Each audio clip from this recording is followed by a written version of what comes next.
saya Apoteker Levi Pradewa, Magister Farmasi, dosen program studi farmasi Diploma 3 Fakultas Farmasi Universitas Katolik Widya Mandala Surabaya.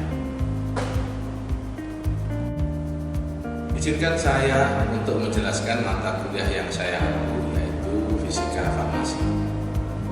Video ini saya buat sebagai syarat sertifikasi dosen 2025 dalam pernyataan diri dosen dalam uji kerja Tridharma Perguruan Tinggi atau PDD UKT DPT, terutama bidang pengajaran. Berikut deskripsi umum mata kuliah Fisika Farmasi. Mata kuliah ini merupakan mata kuliah untuk mahasiswa di semester 2 pada kurikulum program studi farmasi Diploma 3 Fakultas Farmasi Universitas Katolik Widya Mandala Surabaya yang mempelajari tentang sifat-sifat fisika dari suatu senyawa, terutama senyawa yang digunakan sebagai bahan baku obat atau dalam sediaan farmasi.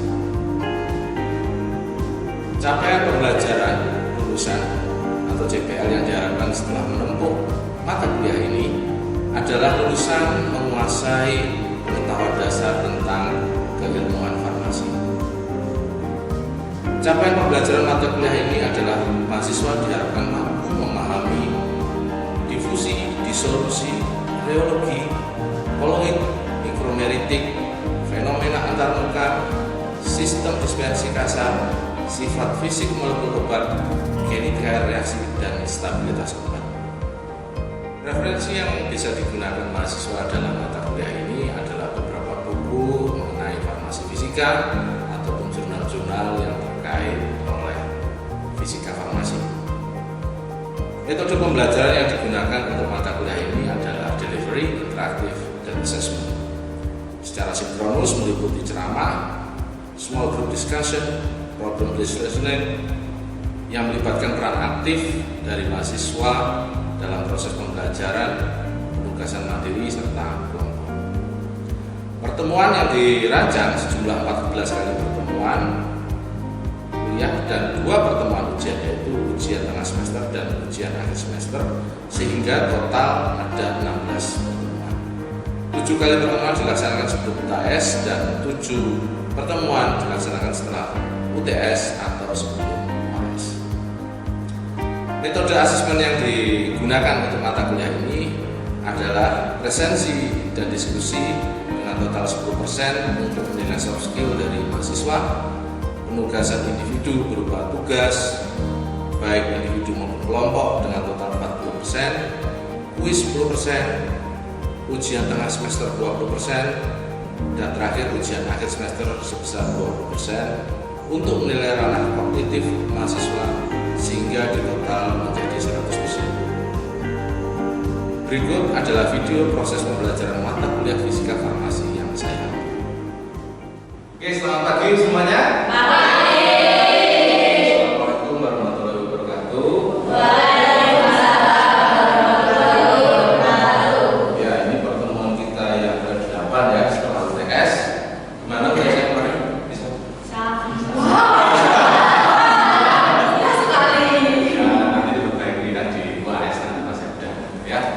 Di pertemuan 8 ini kita akan bicarakan mengenai sistem emosi, ya, salah satu sistem dari 2 fase atau lebih. Kalau yang pertemuan ke-7 kemarin sebelum UTS kita sudah membahas mengenai suspensi, ya. Ada yang bisa mereview sedikit suspensi itu seperti apa sih? Garis besarnya aja. Ayo ngomong lirik terus ini ya. Kayaknya mau jawab. Suspensi adalah cairan energi dari fase yang tidak terlalu nanti yang tidak terlalu Oke, ya. Bisa saya tambahkan sedikit ya, yang tidak terlalu itu adalah bentuknya padat. Ya, kalau kita belajar suspensi adalah sistem heterogen dari 2 fase, terutama adalah fase padat yang tidak larut dalam cairan. Ya, banyak kemarin sudah saya sampaikan contoh-contohnya suspensi itu seperti apa, ya. Dan di sini kita akan membahas mengenai emosi yang salah satu sistem 2 fase yang tidak terlarut tapi dalam bentuk cair. Oke? Ya, sebelum kita mulai, lebih baik kita berdoa terlebih dahulu. Ya, silakan berdoa menurut agama dan kepercayaan masing-masing. Berdoa dipersilakan.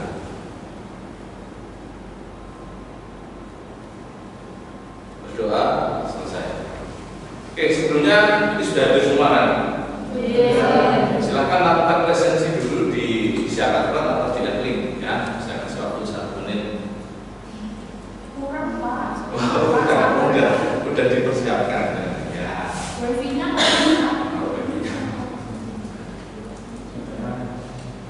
sudah Pak. Sudah? Oke, bisa konsentrasi ke slide ya. Nah, tujuan pembelajaran di pertemuan ke-8 ini ya. Yang pertama, capaian pembelajaran Anda atau mahasiswa ini menguasai pengetahuan dasar tentang keilmuan farmasi ya. Ini salah satu capaian pembelajaran yang diinginkan di lulusan. Kemudian CPNK-nya mahasiswa mampu mendeskripsikan dan menjelaskan mengenai suspensi dan emulsi. Suspensi sudah di pertemuan 7, sekarang adalah tentang emulsi. Sub CPNK yang akan kita raih itu yang pertama adalah Anda mampu memahami dan menjelaskan sistem emulsi dan menjelaskan mengenai emulgator dan suspension. Ya, kita harapkan di pertemuan 8 ini Anda nanti mendapatkan ilmu yang bisa menjelaskan mengenai emulsi dan emulgator.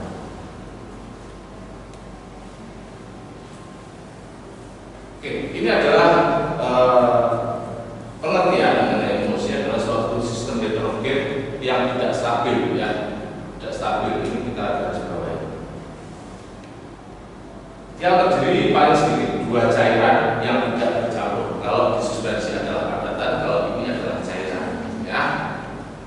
Salah satunya fase terdispersi, namanya fase internal, kemudian terdispersi secara stabil dalam bentuk tetesan kecil pada medium berdispersi atau globul istilahnya ya, yang distabilkan dengan emulgator yang cocok. Itu kenapa saya garis bawahi tidak stabil, karena bentuk sediaan emulsi ini mudah sekali rusak. Makanya perlu emulgator untuk menstabilkan sistem emulsi. Keuntungan dari emulsi ya, banyak bahan obat yang mempunyai rasa dan susunan yang tidak menyenangkan dan dapat dibuat lebih enak pada pemberian oral agar diformulasikan menjadi emulsi. Nah, untuk poin pertama ini Anda bisa menyebutkan contoh produk yang dipasarkan apa?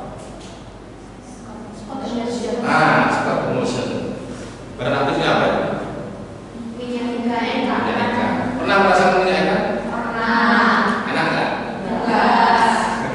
Ya, rasanya tidak enak ya kalau Anda mengkonsumsi langsung minyak ikan itu tidak enak. Tetapi ketika diformulasikan menjadi emulsi ya, nama pabriknya tadi ada rasa jeruk ya, kemudian rasa stroberi dan lain sebagainya. Ya, itu adalah keuntungan dari sistem emulsi. Yang kedua, beberapa obat menjadi lebih mudah diabsorpsi bila obat tersebut diberikan secara oral dalam bentuk emulsi ya, karena bentuknya cairan ya, luas permukaannya lebih luas sehingga mudah diabsorpsi. Kemudian emulsi memiliki derajat elegansi tertentu dan mudah dicuci bila dinginkan.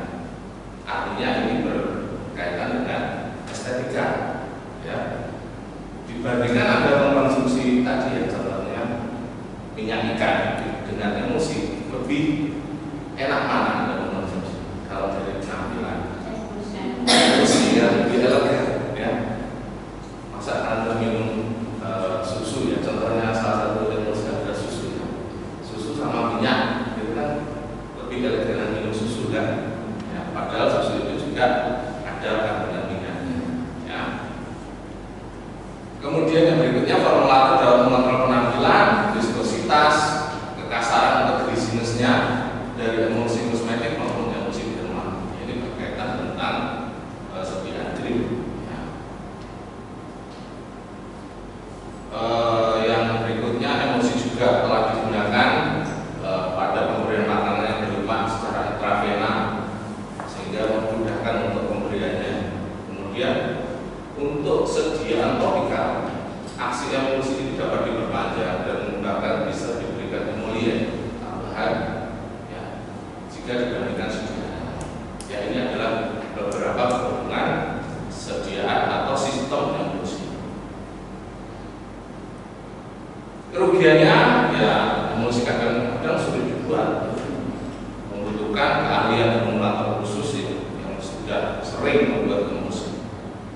dan membutuhkan teknik pemrosesan gerak yang khusus. Ini bisa diatasi ya dengan selalu riset formula, kemudian mencoba menghasilkan formula yang berbeda.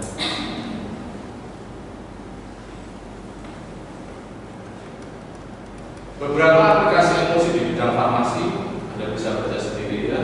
Ada sediaan lotion, krim, kemudian di zat diagnostik juga itu ada yang bentuknya emulsi, kemudian injeksi juga ada ya untuk intramuskular dan sebagainya.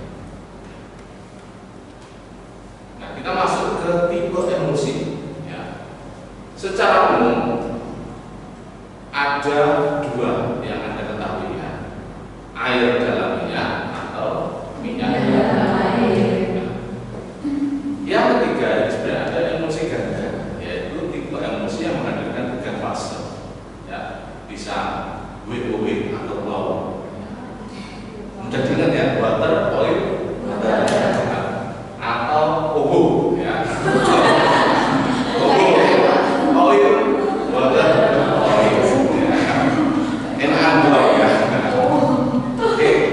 dari tipe emulsi ini bisa digambarkan di gambar ini ya. Yang pertama ini adalah tipe minyak dalam air yang di bentuk globul, ini adalah minyak, sedangkan yang ini adalah air dalam minyak. Kemudian kalau yang ini air, minyak, air. Kalau yang ini minyak, air, minyak. Jadi yang dua gambar ini C dan D adalah emulsi.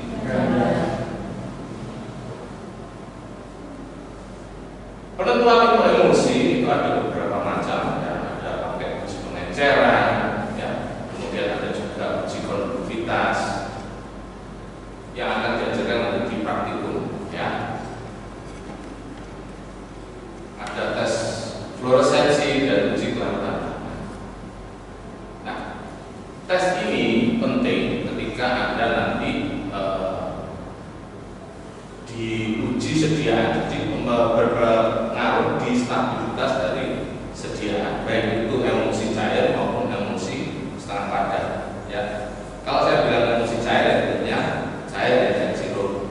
Kemudian yang padat itu krim atau lotion ya.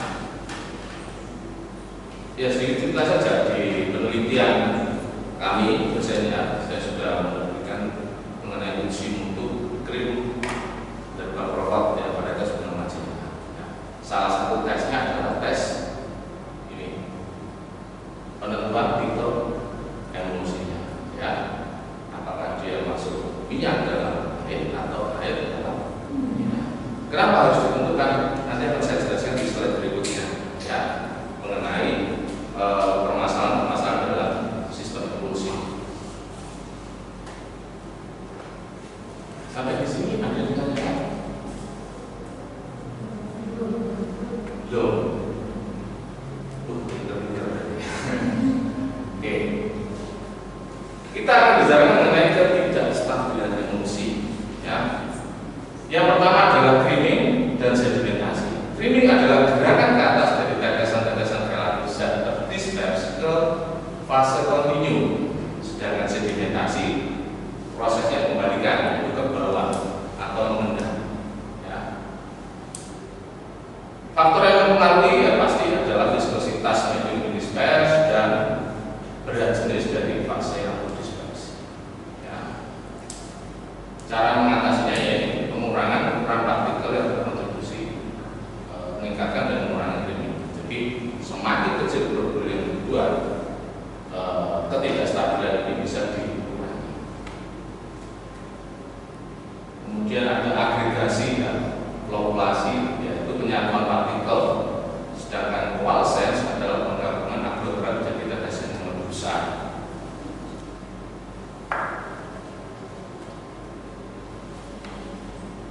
Nah, dalam suatu sistem emulsi itu bisa terjadi perubahan kimia dan fisika ya. Ada namanya inversi fase ya, ini yang harus diperhatikan. Oleh karena itu kenapa waktu di penelitian kami dosen itu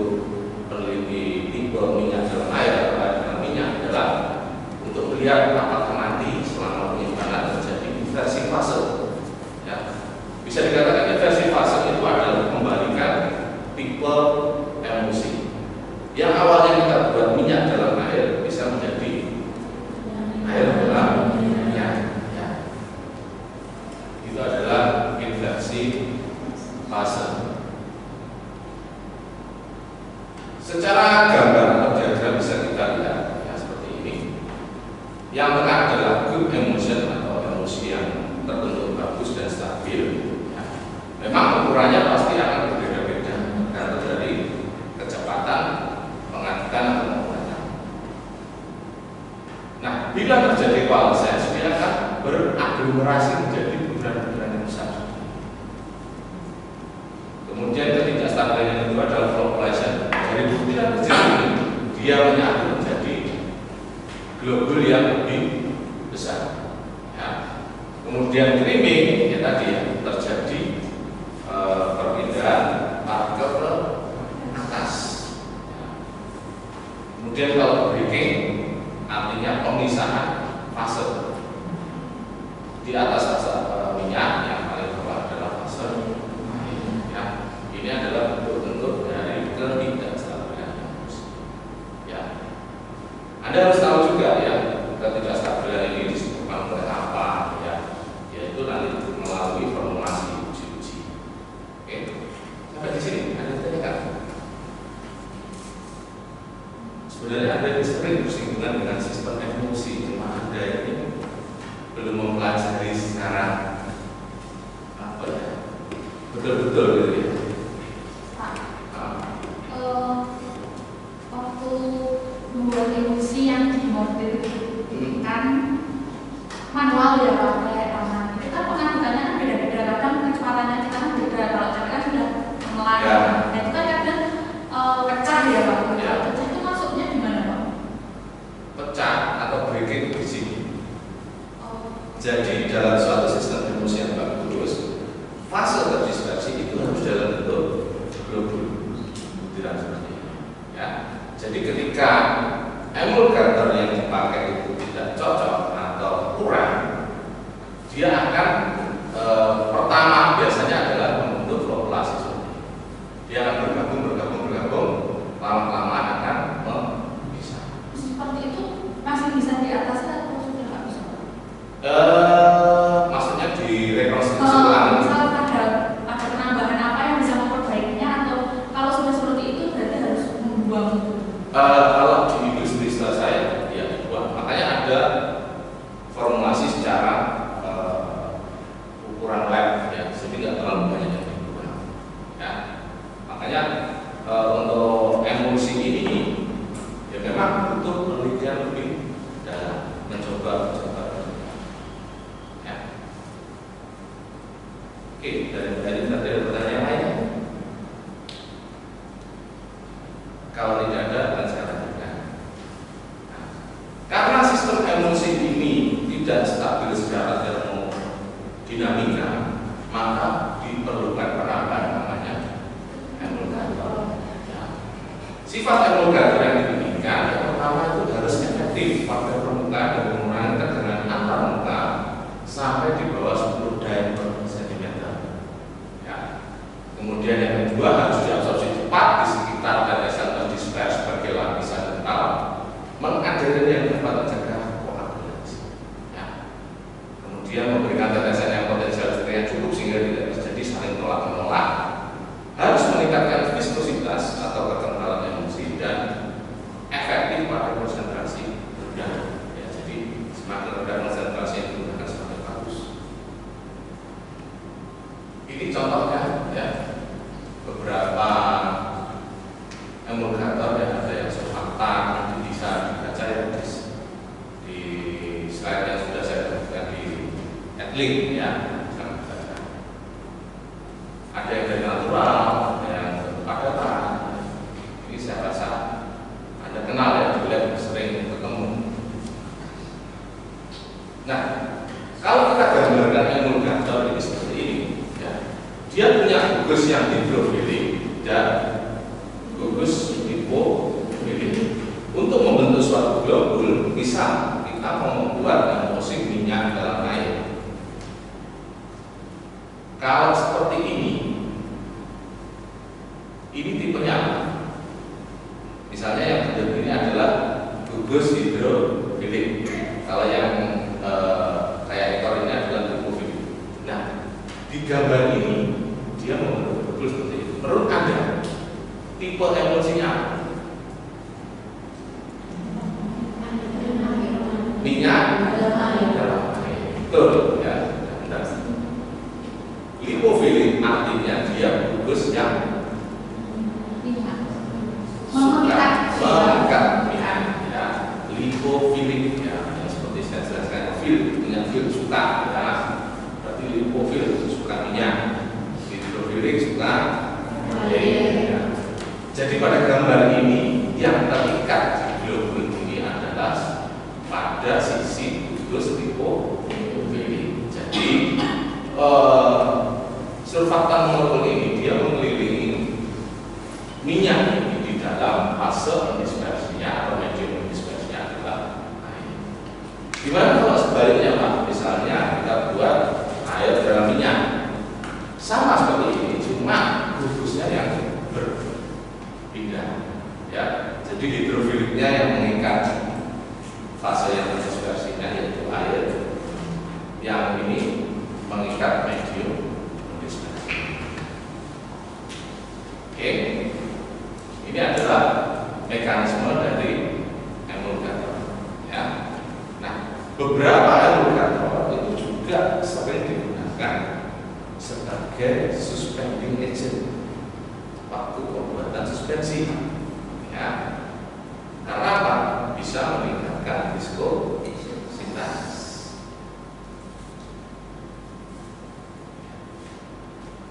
Nah, kesimpulannya apa yang bisa diambil?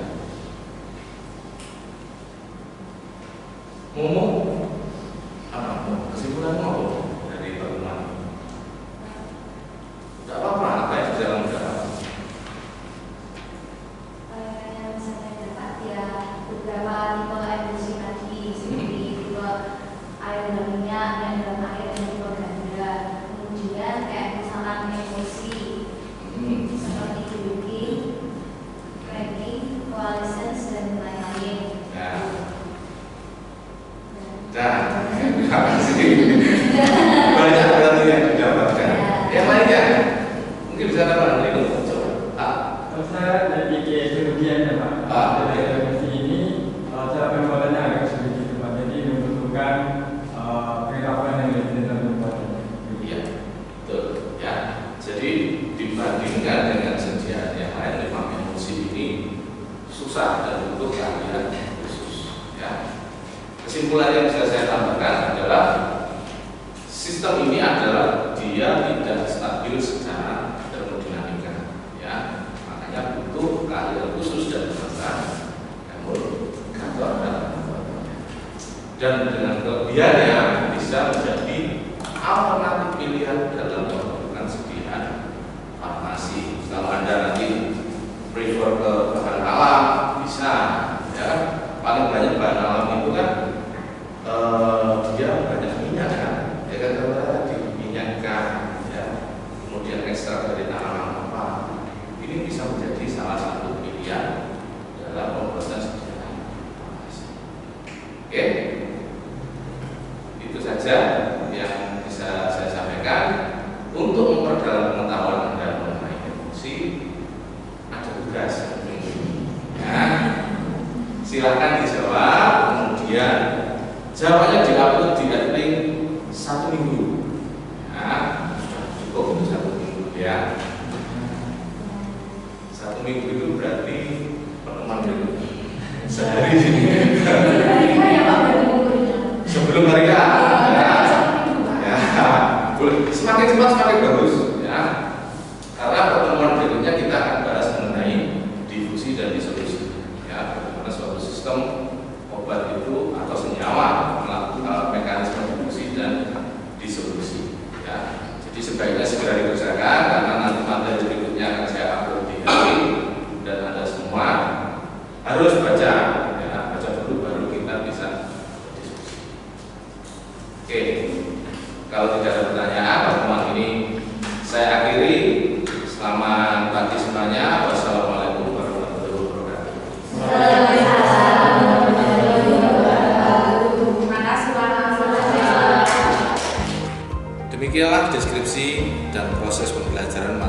kuliah Fisika Farmasi, program studi Farmasi Diploma 3 yang saya mengucapkan terima kasih kepada Direktorat Jenderal Pendidikan Tinggi, Kementerian Pendidikan Tinggi, Sains dan Teknologi atas kesempatan yang diberikan, serta kepada Bapak Ibu dosen, rekan mahasiswa, dan khususnya kepada Universitas Katolik Widya Mandala Surabaya.